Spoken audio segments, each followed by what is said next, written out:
Hello there, ladies and gentlemen of YouTube, and welcome back to the Talos Principle, also known as Egyptian Simulator Series M3 Asset Stealing game. But really, it's also by the same publishers, and developers, really. I can't really blame them for doing that. Anyway, we're gonna be taking out World B3 today, as in before the first encounter. Actually, I should have saved that pun for maybe the next world, but I feel like saying it now. And we can look at a couple more files before we go off and look for a few more Tetris pieces. There is another computer terminal in this area, which is actually a bit far behind us.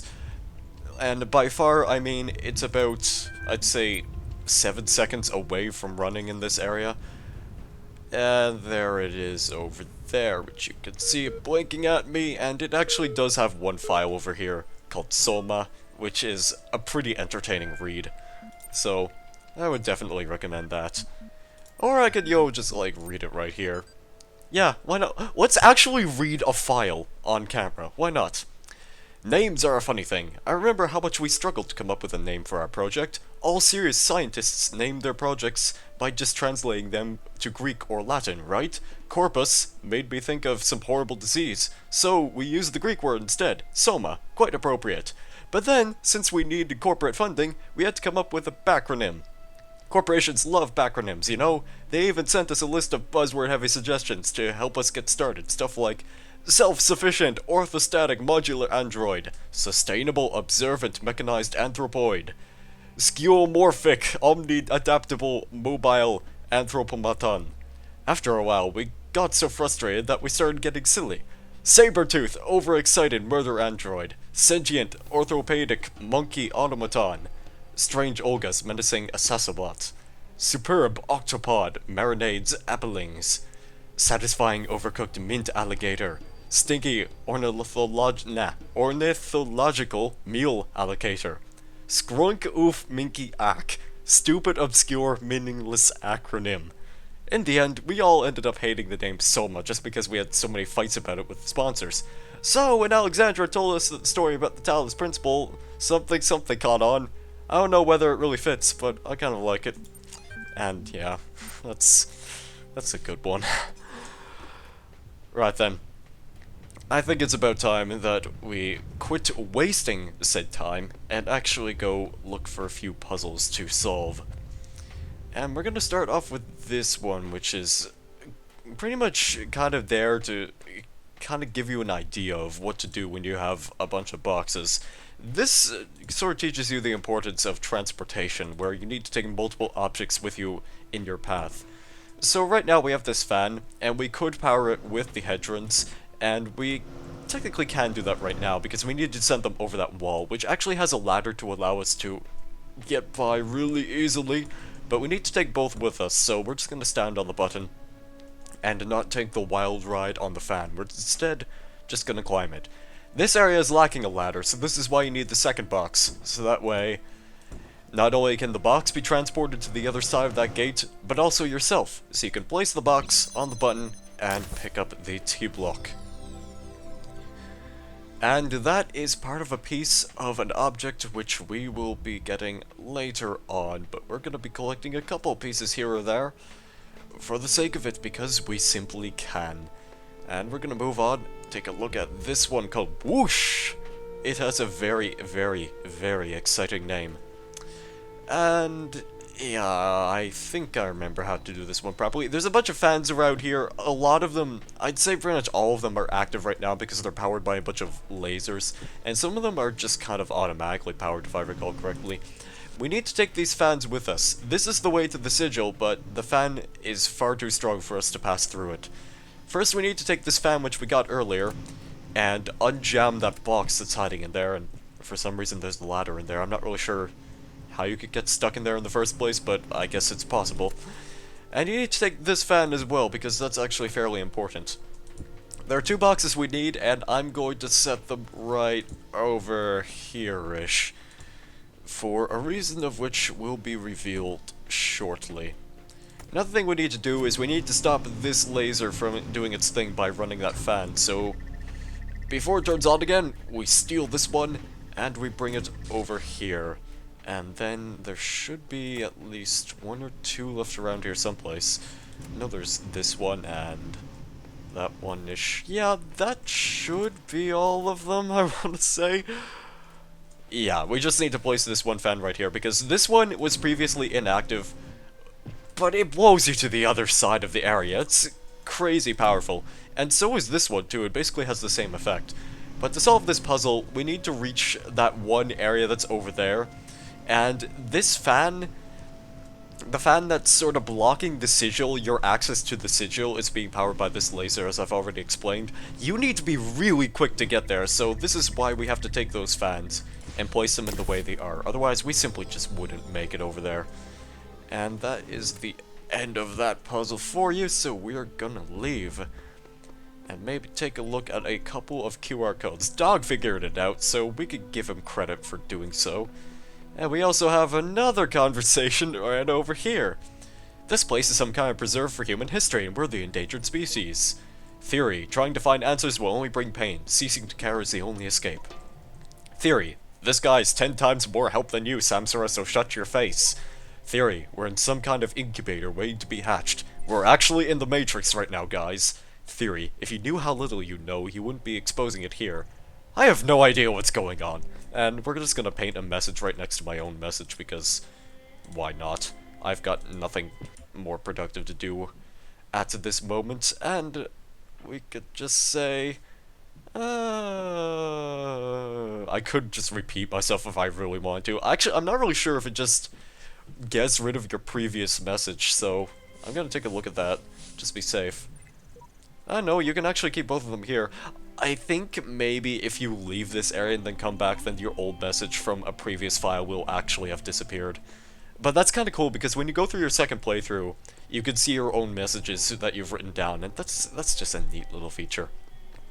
I think if you bought, like, the pre-order or the deluxe edition of Talos Principle something, or completed Sigils of Elohim, which was like a free game that you could get and you could still get, I think it allows you to, like, see messages written down by your Steam friends, which is also kind of a neat feature. But I didn't do that. I just did not do that because I have enough trouble doing the actual sigil puzzles on my own. Anyway, here's a laser. It's being blocked by this gate, but we can actually hold the button down, and to do this is to reach this box, or have the box reach us, rather, by being blown away by the fan. And then we just need to move this connector over here, and that solves the puzzle. And there's a star hidden over here. Now, obviously, we're too small to fit in here. Like, we can't crouch at all and just sort of squeeze our way through. That's simply not possible. Robots are just not capable of doing that.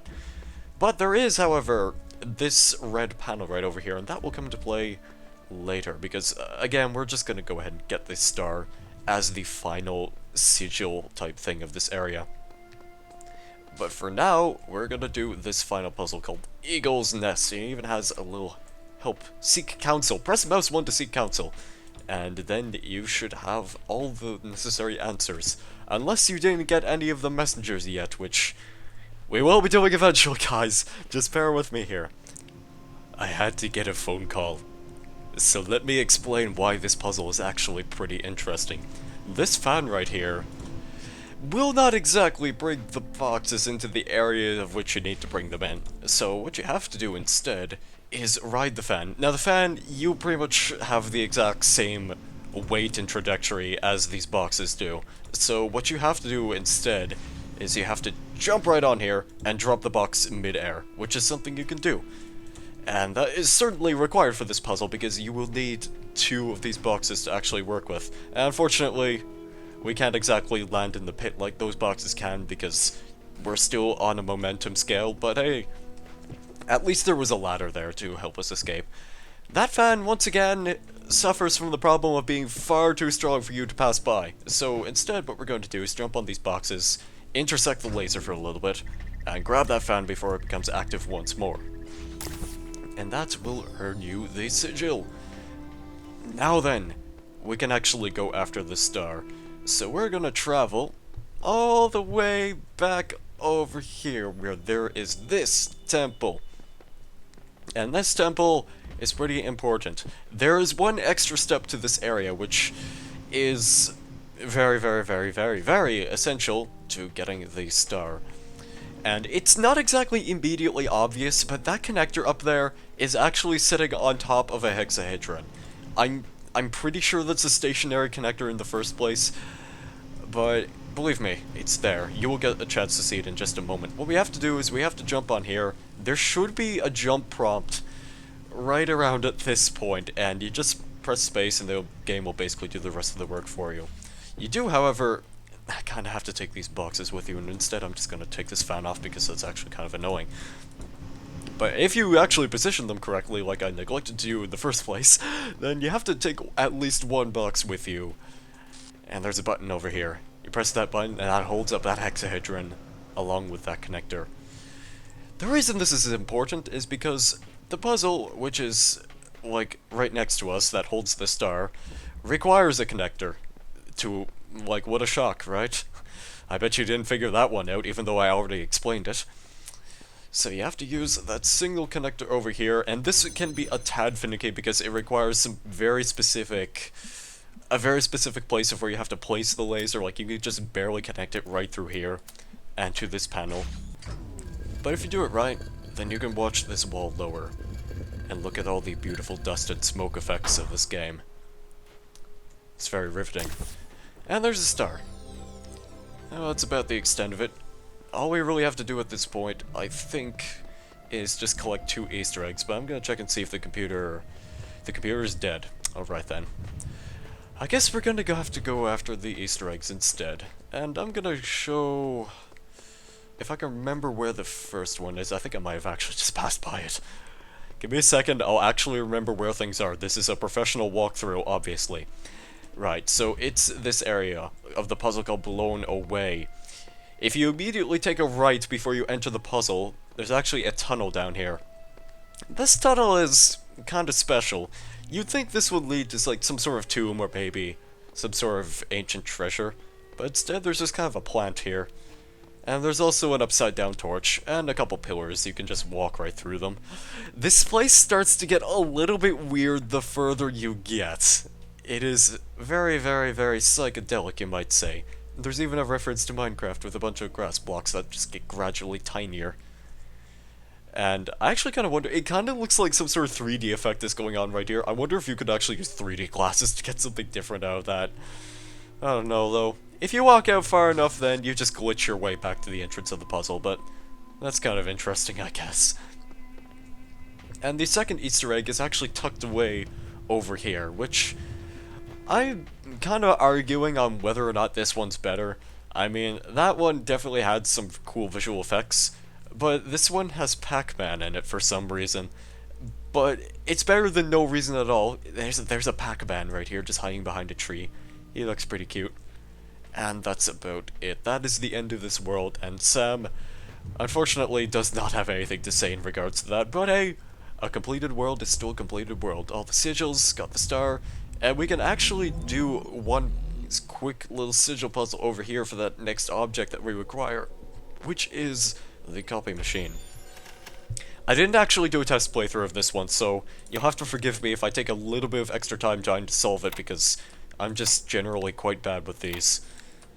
And of course I managed to get the puzzle in just one try. But you'll have to believe me when I say I'm quite horrible at those sometimes, and to be fair, pretty much anyone could be. Unless they've memorized all of the patterns of all of the puzzles in this game, and well, you know, more power to them, I suppose. More power to them. Well, we can at least watch these things disappear, and then that will probably end the episode off. So that was B3, and we're almost halfway through with this place. Getting there, at least. And I think I'm going to be putting off B4 for the next video, because my voice is actually starting to run dry. So, thank you guys very much for watching, have a great day or evening, and I guess I will see you in the next video. Goodbye.